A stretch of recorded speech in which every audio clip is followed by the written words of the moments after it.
so obvious to just about everybody. It's hard for the Republicans right now to lay the blame anywhere else but on themselves. We have McCain and Palin out saying that they're going to bring about change. They're going to bring about change from the policies that they were responsible for. Is that? I guess that's supposed to be the idea. No, the problem is the deregulation, which has come just about full circle now. They got rid of all the rules that helped fix the depression, that made the corrections necessary to hold the banks and other financial institutions in check. That worked pretty well for quite a while until those regulations did, until basically the Reagan era and ever since, because regulations are bad for business. That is the Republican mantra, but we're all suffering now for that, and I think that people are finally waking up to the fact that we do need some control, and we do need some laws that have meaning and effect. The Republicans have, or the Bush administration has, for the last 8 years, acted as though they were above the law. The law was for everybody else. They believe in the law as long as they can do what they want, as long as the president has the authority to do whatever he wants. But it just doesn't work. So that's what I wanted to talk about for a little bit here. I think Will might have a few words.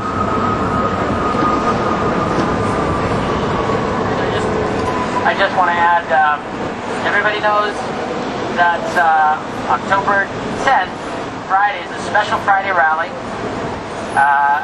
marking several notorious anniversaries in terms of the post 9/11 wars of the United States. So tell your friends, Friday here at 5 p.m., October 10th. Here, right here. Now, I just want to sort of dovetail on what Rob introduced. So I'm assuming that everyone here has heard of this act, the Glass-Steagall Act. You know what this is? We of course have to thank, who do we have to thank if we do know about it? The wonderful, ongoing, real journalism of Democracy Now! So the Glass-Steagall Act, just to name the key feature that is important, was that it separated in financial institutions the investment or speculative part of those institutions and the deposit banking of those institutions, because they recognized the vulnerability that not separating those introduced into the economy. Why do you have a run on the banks? Because the investments side of the banks was going belly up, and it was taking down the deposit side of banks. So you were bankrupting, you were essentially divesting the entire population of their savings. And this was introduced after the Depression to prevent that from happening. Now, who was involved? Rob pointed out, of course, a lot of the deregulation took place under Reagan, and we have, for example, the savings and loan looting of the Treasury, of the taxes of the people of this country, the Treasury of the great wealth of the American people as a result of the deregulation under the Reagan administration. But who can tell me which president signed the elimination of Glass-Steagall? Bill! That's right, the Clinton administration. And who was the Secretary of Treasury? Rubin. That's right, a man named Rubin. And who is Rubin working for now? Obama! That's exactly right. So we, of course, we're appalled, we're shocked, we're disgusted, we're horrified at the prospect of a McCain victory, no doubt. But we also know that, by and large, the same set of financial interests, and in fact, we have to even go further than this, don't we? Who got more from those hedge fund manager types and the financial institutions on Wall Street? John Edwards, that asshole. Clinton? Excuse me, Clinton. Obama or McCain? Well, it was Obama, once again. So we find that the very fabric, the very foundation, the most basic elements of our democratic process have been corrupted by these financial interests, by the corporations and the financial institutions of Wall Street. And of course today, we discovered that this so-called bailout is even more cynical than we could possibly have imagined. That the United States government, and by that, again, the American people are going to take on the bad debt of these financial institutions that are going belly up on Wall Street. This is an astonishing, a monumental, an astronomical example of socialism for the rich. And we know that socialism of the rich isn't limited to what we're seeing play out today. We know it's throughout the economy. The entire defense industry is socialism for the rich. We know the cost-plus contracting that is the hallmark of defense spending is socialism for the rich. We know that when we hear about, these poor pharmaceutical companies, they spend so much money on research and development. They have to make that back on the price of these drugs. They can't possibly sell them so that sick people could afford them. No, it's not quite like that. Because again, it's the United States taxpayers that pay overwhelmingly for the basic research that produces new drugs. It's the United States taxpayers that finance the educational institutions that conduct the important medical research that leads to breakthroughs. And then all of those breakthroughs are given to the private sector so that they can make money off of them. So it's the costs are socialized and the profits are privatized. That's the American system of the free market. What we need is real socialism in this country. We need the kind of socialism that means that the economy that is beating us over the head, and of course, the folks here, we know we're very privileged. We're not suffering as much as so many other people are in this country are suffering. But we need a socialism for all the people of this country, for the entire community. And of course, we need a socialism globally, because the damage that is wrought by this government and the financial institutions that dominate our society is global damage. The immiseration of so many people on this planet, on this sad planet today, the direct result of the financial decisions in Washington and Wall Street. So I thank everybody. Once again, it's a wonderful crowd out here today. Let's go make some noise about how we got to change this country. And again, make sure that you remember October 10th, a very special Friday rally. I just wanted to announce that on Monday morning on the radio, there's going to be what I think is going to be an interesting program from 9 until 10 on OPB. It's a call-in program about the ability of public people like our friend Joe Anybody to record police actions in the public. That's the topic on the program Think Out Loud on OPB Radio on Monday morning from 9 to 10. If anybody wants to listen and maybe to call in and give your opinion on whether it should be okay to film the police when they're stopping people. It's also repeated on Monday evening at 9, but it is not a call-in day. By the way, let me say something real quick we have to think about. We went and observed Jim Chasey's anniversary in front of the Portland Police Bureau the other day. He had 2 days of observance and he chalked outlines on Tuesday and then Wednesday. They gathered and marched around the building for about an hour and a half and then did a bunch of chalk in front of the Injustice Center as they rode on the sidewalk. And they did a fundraiser for Alien Boy. The Mercury's doing lots of stories about this, so keep reading the Mercury and calling in and thanking Matt Davis for his writing. And Arnold and Senator Smith are across the street, because I haven't told everybody yet. Thank you. Jay, in what way? Yay, let's go get him! That warmonger. Yeah. Yeah, we can go get him. Three cheers, Joe. Anybody? Yeah. Thank you.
Source of tension. I'd like to know who wants to be involved in the decision about which direction we're going to go. Get up here now, and we're going to make a call. Right. Any objections to going that way? No. We're going to go that way, then we're going to go back to the normal route. Any objections? Sounds good. Out of Iraq! Yeah! Bring them back! Out of Iraq! Bring them back out of Iraq. Troops home now! Out of Iraq. Bring them back. Troops home now! Out of Iraq. Bring them back. Troops home now! Out of Iraq. Bring them back. Troops home now! Out of Iraq. Bring them back. Troops home now! Out of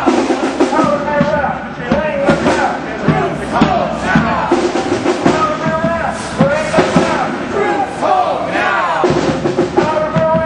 Bring them back. Troops home now! Out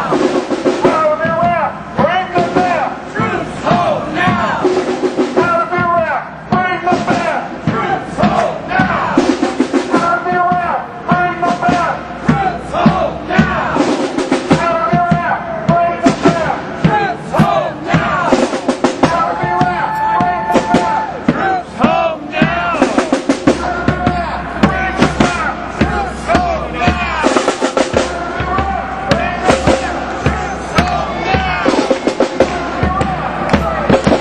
Bring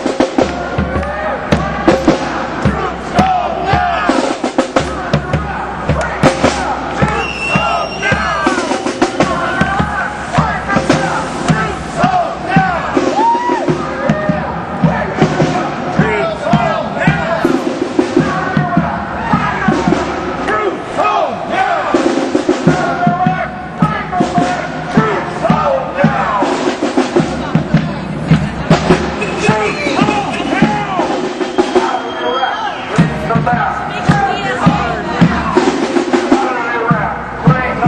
of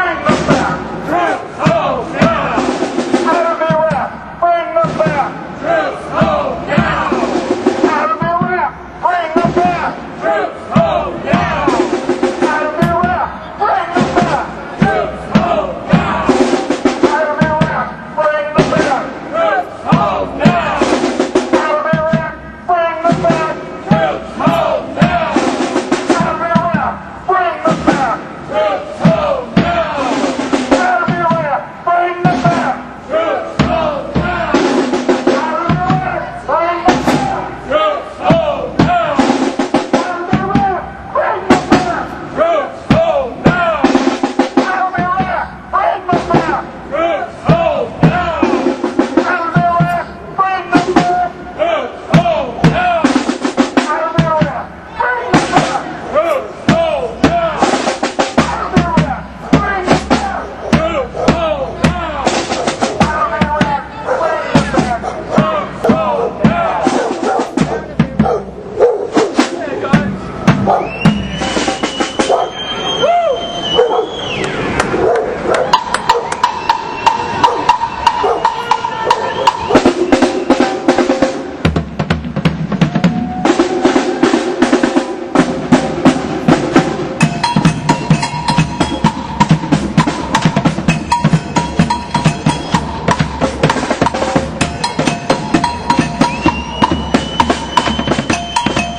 That's on top of the hundreds of billions of dollars that have gone towards this war that this administration started. Suddenly we find ourselves without money to pay for schools, without money to pay for health care, without money to pay for the infrastructure.